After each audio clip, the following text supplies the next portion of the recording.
மாசமா ஒரு பிளாட் கூட வைக்க மாட்டேங்குது. எவனாவது வாங்க வருவான்னு பார்த்தா எவனுமே எவனோ வரான். ஆடு சிக்கிடுச்சு.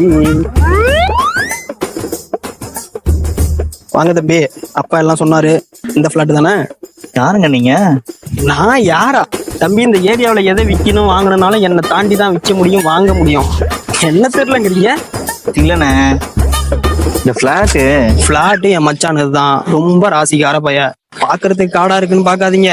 அந்த பக்கம் காலேஜ் கட்டிட்டு இருக்காங்க, இந்த பக்கம் பள்ளிக்கூடம் கட்டிட்டாங்க. இங்க வீடு கட்டி ஏரி பார்க்கும் போது அந்த ஏரி ஃபுல்லா ஏர்போர்ட் ஆயிரும். ஒன்னும் கவலைப்படாதீங்க, நான் முடிச்சு தரேன். 10 நிமிஷம் வெயிட் பண்ணுங்க. இந்த பயல்கிட்ட பேசிட்டு பக்காவா பத்திரப்பதிவை நான் முடிச்சு தரேன். ஐயோ, நம்ம முன்னாடி அவன் புடிச்சிட்டான் போல இருக்கு. அண்ணா என்ன அவன் சொன்னா? யோ, நீ யாரியா? ஏன் அதுவாங்க முக்கியம். பிளாட் தானே பார்க்க வந்தீங்க. அவனுக்கு ஒரு வெங்காயம் தெரியாதுங்க. வாங்க, நான் கேட்டேன்.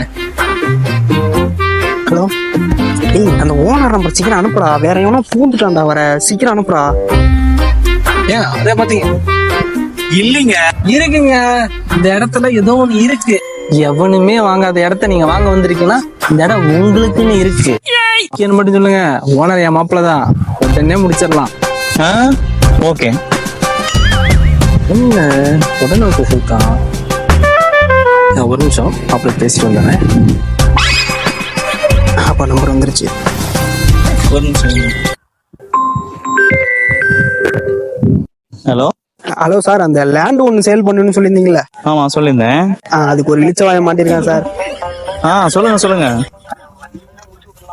முடிச்சு விட்டுலாம். சரி சார், நீங்க எங்க இருக்கீங்க?